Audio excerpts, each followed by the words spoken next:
নমস্কার বন্ধুরা, রাখির কিচেনে আপনাদের সবাইকে স্বাগত। আশা করি আপনারা ভালো আছেন। আমি আজকে একটি সুস্বাদু রেসিপি নিয়ে চলে এসেছি আপনাদের সাথে শেয়ার করব বলে। যদি রেসিপিটা ভালো লাগে লাইক করবেন, কমেন্ট করবেন আর সাবস্ক্রাইব করার অনুরোধ রইল। পাশে থাকা বেল আইকনটাকে টিপে দেবেন, যখনই আমি নিত্য নতুন ভিডিও ছাড়ব নোটিফিকেশন সবার আগে আপনাদের কাছে পৌঁছিয়ে যাবে। আর আমার চ্যানেলটাকে সবার সাথে শেয়ার করবেন আর পুরো ভিডিওটা দেখার জন্য অনুরোধ রইল। চলুন তাহলে দেখা যাক এই শীতের সময় যেই মাছটা খেতে কত টেস্ট আর কত সুন্দর। এটা হচ্ছে শঙ্কর মাছের রেসিপি। চলুন তাহলে দেখে নিই আজকে শঙ্কর মাছটা কীভাবে রান্না করি। এখানে আমি 350 গ্রাম শঙ্কর মাছ নিয়ে রেডি করে নিয়েছি। প্রথমে ধুয়ে রেডি করে নিলাম, নিয়ে সাইডে রেখে দিচ্ছি এখন এটাকে। তারপরে আমি একটা মশলা মিক্সার জার নিয়ে নিয়েছি ছোটো, তার মধ্যে মশলা দিয়ে দিচ্ছি। আধখানা টমেটম দিয়ে দিয়েছি আর 10 কোয়া রসুন দিয়ে দিয়েছি। 4টে ছোটো ছোটো পেঁয়াজ, মিডিয়াম সাইজের পেঁয়াজগুলোকে টুকরো করে, আর আদা দিয়ে দিলাম 1 ইঞ্চি। দিয়ে এটাকে এখন পেস্ট তৈরি করে নেব। পেস্টটা তৈরি করে নেওয়ার আগে তারপরে আমি এটাকে নিয়ে দিচ্ছি এর মধ্যে একটু হলুদ নুন মিশিয়ে এটাকে বেশ ভালো করে একটুখানি মাখিয়ে নেব। এই যে হলুদও দিয়ে দিলাম, নুনও দিয়ে দিলাম। হলুদ নুন দিয়ে ভালো করে মাখিয়ে রেডি করে নিতে আমি গ্যাসের উপরে কড়াই বসিয়ে দিয়েছি। তার মধ্যে সর্ষের তেল দিয়ে দেবো। কিন্তু এই মাছটা কিন্তু সর্ষের তেল দিয়ে রান্না করতে হবে, সাদা তেল দিয়ে রান্না করলে একদমই ভালো লাগবে না। তারপরে তেলটা ভালো করে গরম হয়ে যাওয়ার পরে কড়াইয়ের চারদিকে লাগিয়ে দিয়ে তারপরে আমি আস্তে আস্তে করে মাছগুলোকে এরমভাবে ছেড়ে দিয়েছি। আর যখন মাছটা ভাজবেন একটু মাছটা ফেটে উঠছিল পটপট করে, সেই সময় একটুখানি গ্যাসটাকে লোতে রাখবেন, তাহলে খুব ভালো হবে আর ভাজাটাও তাহলে খুব সুন্দর হয়ে যাবে। এই যে আমার মাছগুলো ভাজা হয়ে গেছে।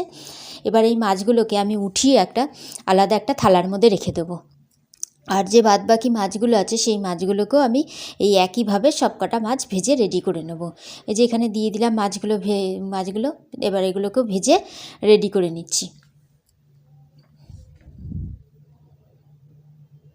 এই যে ভাজা হয়ে গেছে পুরো মাছগুলো।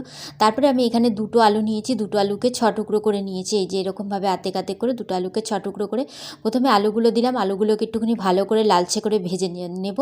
আর পাশ দিয়ে 2টো তেজপাতা ছিঁড়ে দিয়ে দিলাম। এবার লাল করে আলুটা যখন ভাজা হয়ে যাবে, আমি লালচে করে আলুগুলোকে একটুখানি ভেজে নিলাম। ভেজে নেওয়ার পরে তারপরে আমি এখানে 4খানা মিডিয়াম সাইজের পেঁয়াজ কুচিয়ে রেখেছিলাম, সেই পেঁয়াজটাকে দিয়ে এবার পেঁয়াজটাকেও লালচে করে ভেজে নেব।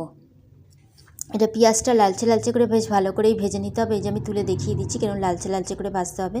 এরকমভাবে ভাজা হয়ে গেছে যখন, তারপরে এই যে পেস্টটা যে আমি আগে থাকতে দেখিয়েছিলাম, পেস্টটা রেডি করে নিয়েছিলাম, সেই পেস্টটাকে এর মধ্যে দিয়ে দিলাম। এবার পেস্টটাকে দিয়ে ভালো করে 1 থেকে 1.5 মিনিট ভালো করে আগে কষিয়ে নিতে হবে, যাবতীয় কাঁচা আদা, কাঁচা রসুন, কাঁচা পেঁয়াজের গন্ধ না থাকে। সেই ক্ষেত্রে কষিয়ে নেওয়ার পরে তারপরে 1/2 চামচ জিরের গুঁড়ো, 1/2 চামচ ধনের গুঁড়ো, 1 চামচ লঙ্কার গুঁড়ো আর 1 চামচ হলুদের গুঁড়ো, টমেটম আর স্বাদ অনুযায়ী লবণ দিয়ে ভালো করে এবার এটাকে নেব। আর 1/2 চামচ দিয়ে দিলাম রেড চিলি পাউডার।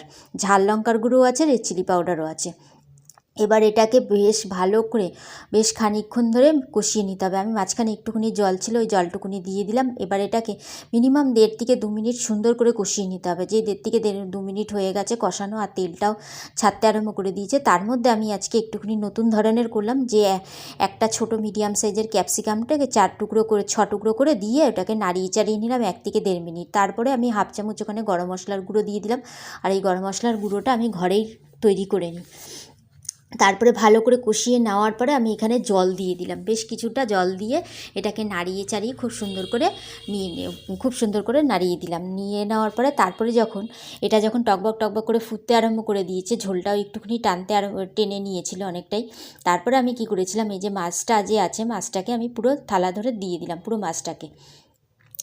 এবার পুরো মাছটাকে দিয়ে দেওয়ার পরে এরকমভাবে বেশ আরও 1 থেকে 1.5 মিনিট কষিয়ে নেওয়ার পরে যখন একটু মাখা হয়ে আসবে, পুরো মাংসের মতন যেরকম একটা কাই হয়ে আসবে, তখন এটাকে আমি নামিয়ে দেবো। এবার এটা আমার পুরো কমপ্লিট। গ্যাসটাকে নিভিয়ে দিলাম, নিভিয়ে একটা প্লেটের মধ্যে আমি সার্ভ করে দিচ্ছি।